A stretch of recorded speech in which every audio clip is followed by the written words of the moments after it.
Hi,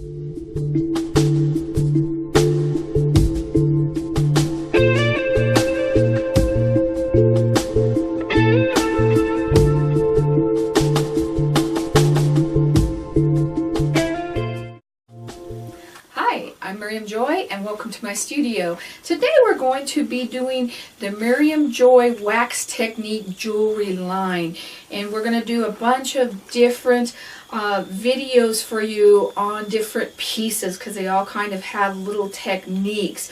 But before we get started on the piece we're working on today, we want to go over some of the tools and how we get the gourd piece ready. So that's kind of important. This that I'm working on is a 2-inch gourd round, and we get these by using our circle drill, and these just simply hook into your drill. You just set them right in there like that. Now you can position this bit so that it's not in the way, but it's harder to control. So if you're using the bit and you want to leave the drill in the middle, that's fine. And then what I do is I simply fill it in with quick wood and sand it out. Now the slower you take these, the smoother your pieces are going to be. So my suggestion is just take it nice and slow. If you have a drill press, it's easier. You just hook this into the drill press and take the drill press down nice and easy. You want thicker pieces. You don't want something that's really, really thin. It needs to be wide enough that we can put a strip of leather or whatever you want to put on the sides. There's all kinds of different ways to finish it, and we'll talk about that when we get to that part. But I do them with thicker pieces, and then I take them and I have a let's see, what is this called? A sanding tabletop sander. It's a belt sander, and I just smooth my edges down, and I've done them by hand too. It's not a big deal. You can do the sizes by hand if you want to make sure that they're nice and perfectly round. And then I take the bottom of it and I just sand it like this. Now because they're thicker, I get that nice smooth finish. You can sand the top if you have little blemishes or anything like that. And if you have a little hole or two, don't forget you can fill that in with your quick wood as well. It doesn't take that much. But other than that, these do not have to be sanded. You do not want them sealed. You want them nice and natural. You don't want anything underneath. We're not going to be working with any dyes or anything other than just our Crayola crayon for our color. We will be adding some of that. Now to make this easier for you, we do have the different sizes available on the website. This is a 2.5-inch round, and what I work most commonly with is the 2-inch. I have a 1.5, which is a nice little necklace size, or also the 1.25, and this makes great earrings. I don't want my earrings so small that I can't work with them, so we'll be getting some earring kits for you as well. All of these are available on our website as pieces and as kits, and we're going to excuse me, lost my train of thought there. We just want to make sure that we have these available so that you don't have to do the work. You can just buy them and you're ready to go.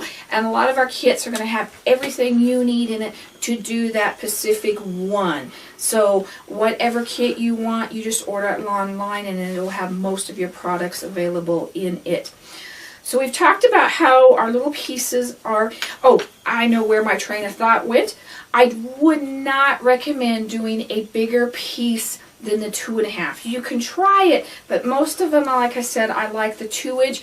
The reason is there's only so much room you can control the wax while it's warm. So that's the reason I don't get into the bigger pieces of gourds, and you want to kind of watch them. You don't want them too lumpy or bumpy, because remember, your wax is going to melt into the lower spots. So we want to try and have it as flat as possible. We know that gourds aren't flat, but we try and do our best. Okay, we're going to be using, of course, the Miriam Joy melting pot that has the well in it, so we can put our crayons in here. This technique does take a little bit more crayon than what you're used to working with.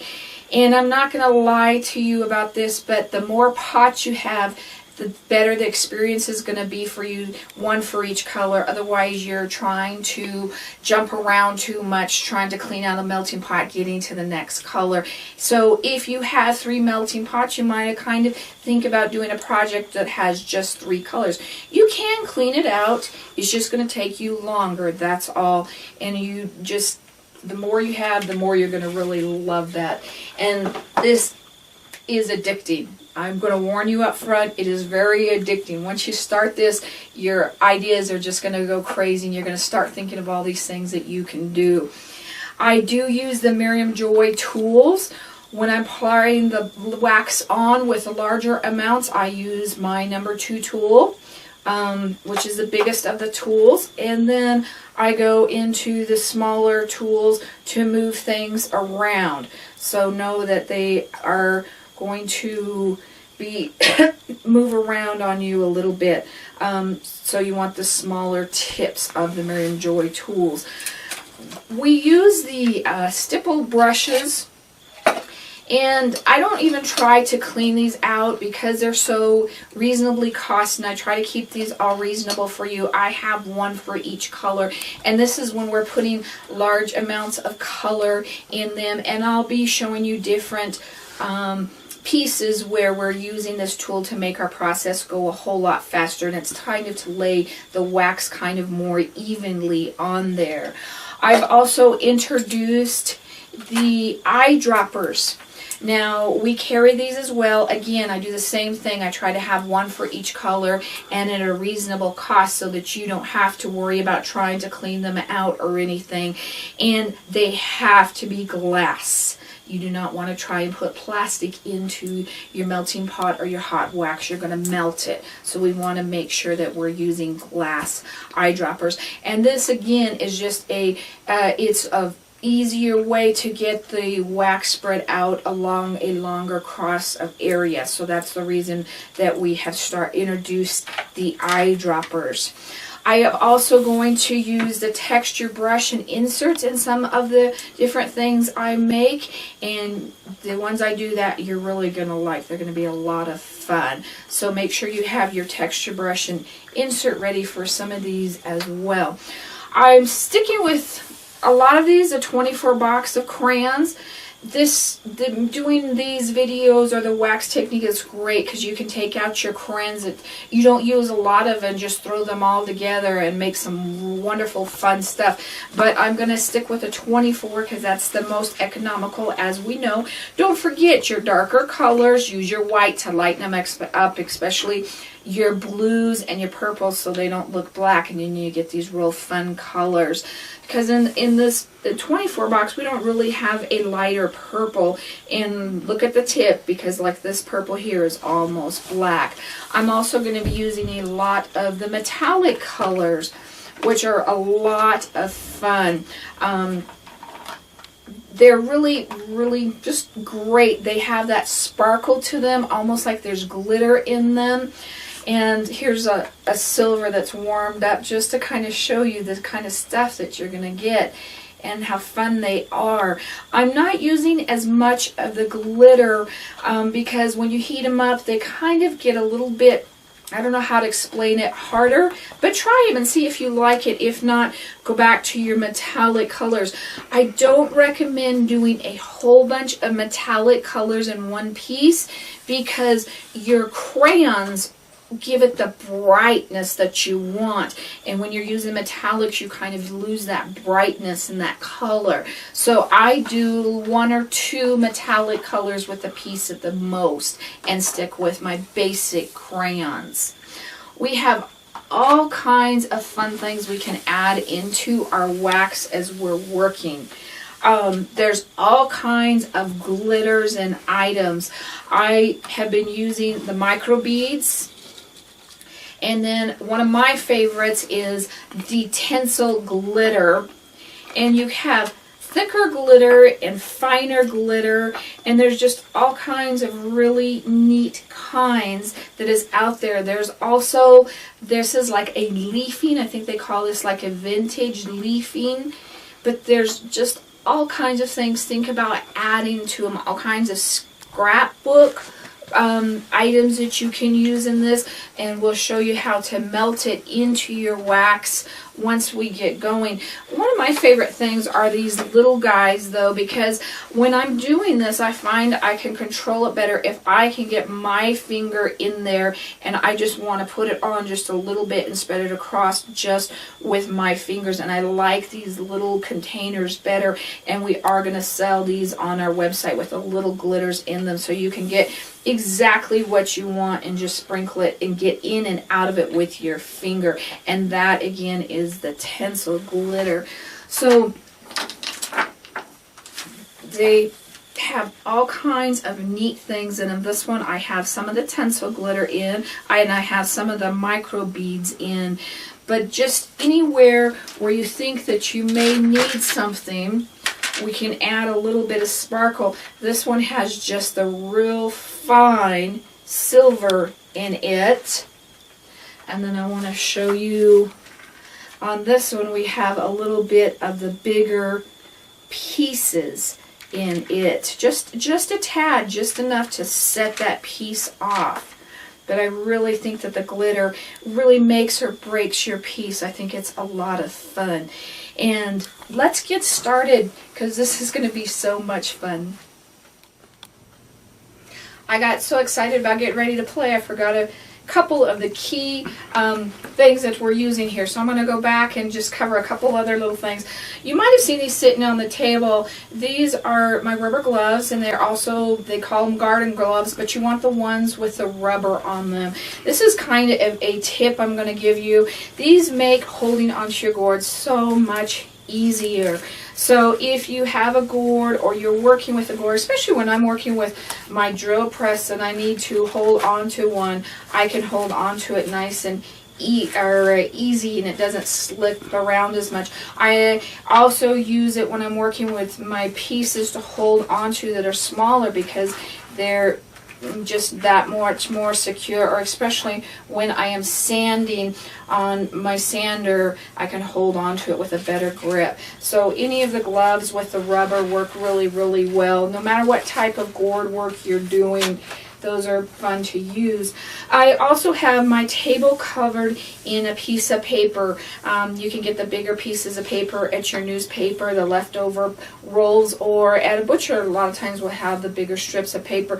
Because we're moving so fast and working so fast, we'll get a lot of wax spread out, so we don't want to do have splatters all over our work area. I also have a black tray, especially right under where I have my heat gun, and we'll talk about that in a minute. Because you're going to have splatters coming off and going different areas, you want to kind of contain that bigger splatter area there. I also have a hook, kind of a shepherd's hook, or a plant hanger, and this one happens to hook right onto my table. I found this one at a craft store, but also your garden supplies.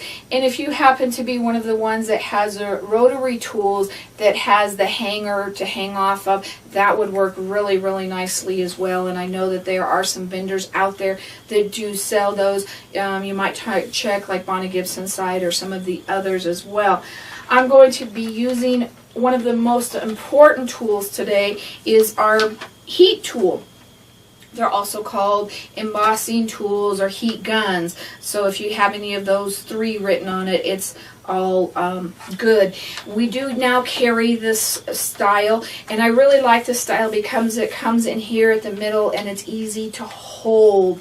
And when I first started doing this process, I would work with this hand and hold with this hand, and it's a little bit harder, so that's why I recommend the stand, but you can do it if you need to do that. So that is a little bit more of our tools that we're going to be using today. Oh, turn that right on. We know that it works.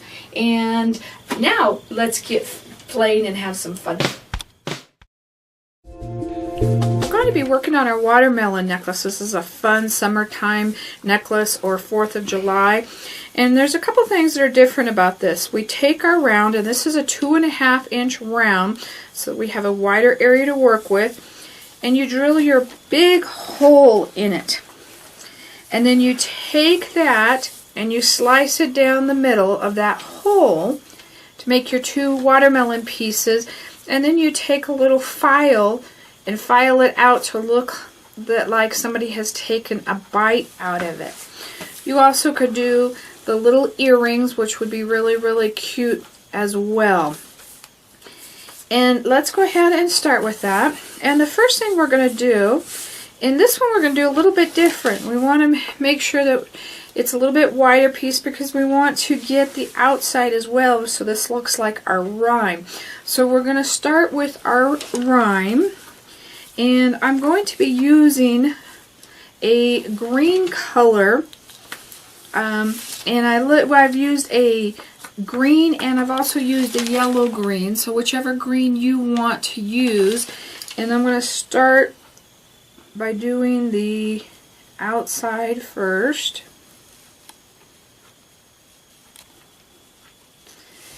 And then we're going to come in here and just with the edge of my brush we're going to put this up just a little bit. Just bring that around. And I've warmed my brush up ahead of time in my wax so it's all nice and warm.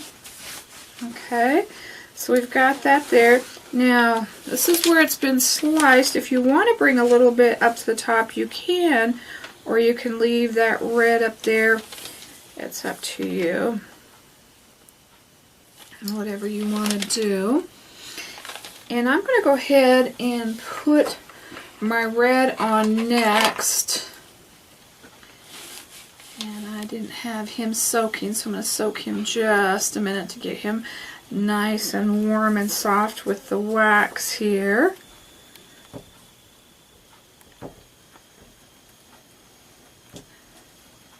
And then we're going to just bring him right up next to our green that we applied on.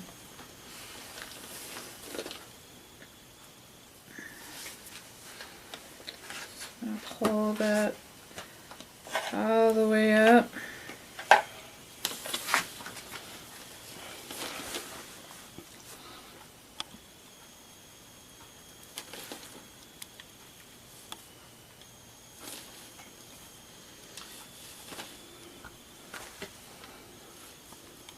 And I'm going to go ahead and fill that in there and bring that around to the top.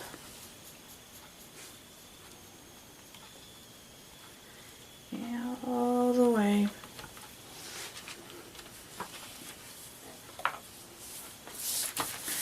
I'm going to smooth out the red just a little bit just to get it nice and smooth.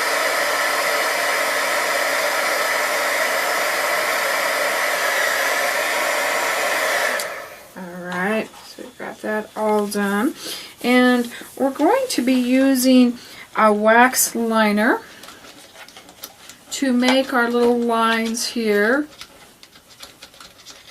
and we're going to be putting that between the green and the red. And I've let this guy warm up in the wax, and I'm just going to come along and I'm going to put the 2 colors. Just put it right along the 2 colors. You don't want to push real hard because you don't want to melt that. So we're just adding some white right there.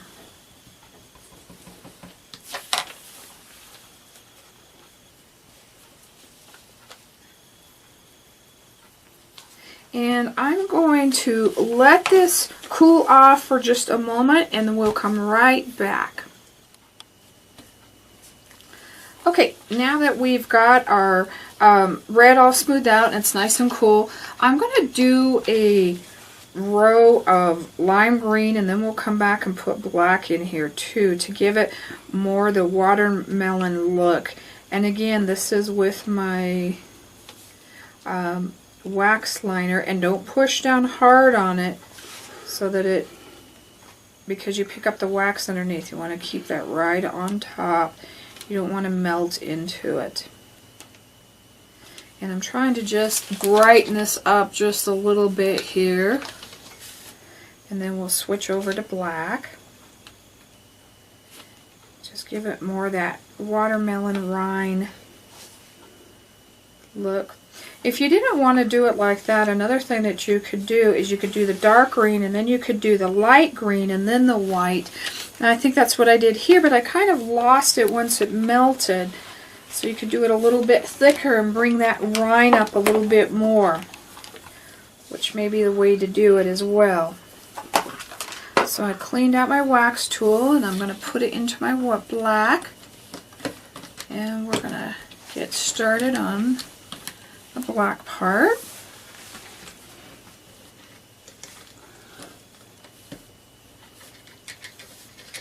Alright, and we're just going to do the kind of same thing. We're just trying to bring some little black lines, not a whole lot, just to give it more of that watermelon look.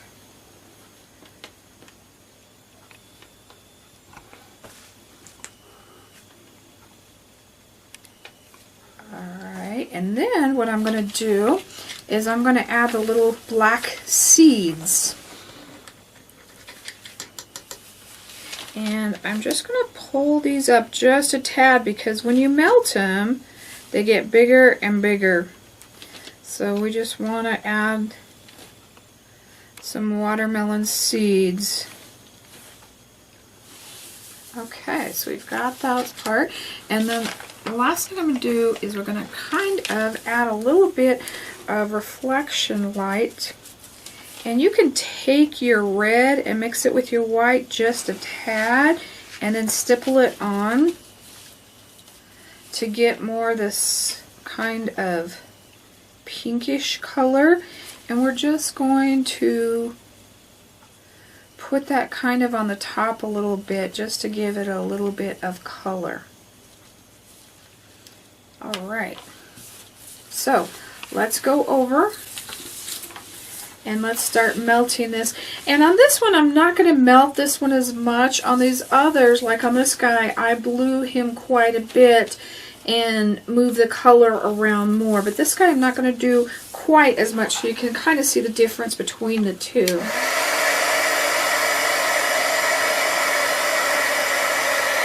And we also have to get our sides on this guy. So this is a little bit different than what we're normally used to working with. So I'm going to kind of just be real careful with your fingers. It's really hot. Just do that a little bit and then lay that down. Try and get the top a little bit as well. And we're just going to start to melt that. Now, I'm blowing the edges up to the top and leaving that white line right there. I'm not going to make this one any bigger. But the more you start to get these guys, I'm going to melt those just a tad right there. They're not quite all the way there yet. The more you blow it, the more bigger it gets, the warmer it gets, the blacker seeds get to be a little bit bigger. But I don't want to lose my edge, and I really like that. I think that's really perfect the way it is right there. So I'm totally going to stop on that. Now, we're going to let this cool a minute before we touch it. Obviously, we don't scrape our sides off on this. And another thing that we're going to do different that we do with most pieces is once this is cooled and we're able to touch it and it's nice and dry, we're going to put in our eye hook because we're going to put our finish over the top of it with our dimensional magic. And you don't want to do this later, because if you do this later and you have your dimensional magic on it, your dimensional magic will kind of lift. So you want to do this before you put your finish on. Now if that happens where it separates from the gourd from the finish from the wax, you just heat it back up again. It's not a big deal and it'll settle back down. Sometimes you need to touch it just a tad with your finger, but it's okay to do that. Now you can even see this little part white even got less as it dried, but I still like the watermelon rind look along the edges, so I'm still going to leave that. Now, there's a couple of ways you can hang this. I did one so it would hang like a piece of watermelon like that. But on this one, I want to make it with the earrings, so I'm going to put it right at the top, and then we'll do the earrings to match it as well. So I'm going to go ahead and, let's scrape this back first, because we're going to come in this back a little bit later and paint it all black, but we want to remove any of the wax that is on the back, because we're not going to put a finish on it. So we want to make sure that all of that is removed so that nothing is there to melt. Okay, I really like the way this one turned out. Don't be afraid to redo it if you don't like it. And we're going to punch our hole. And we're going to put our eye hook in, our screw eye. If you need a kit, go on my site and look for a kit. So we can get these all to you and you can just sit down and make them.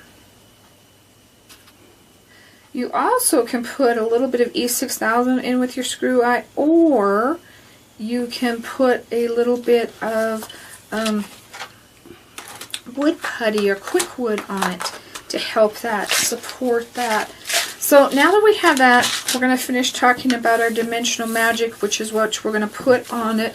And this is made, excuse me, to go on to glass or paper projects to look like glass. So this is to go on very, very thick. So we want to put this on nice and thick, but we've got to put it on with a brush because this is not flat and it will move and drip off. So we're going to put at least 3 to 5 coats, and I always tell you to test it so that you know if it is all sealed real well. So we're going to go ahead and put this on, and I'm going to start with the edges, just a little bit to start with, and we'll get to more here in just a minute. And I'm going to have to go find my brush, and I'll be right back. Alright, so we've got that, and we're not going to wipe it off, we're just going to put it on nice and thick.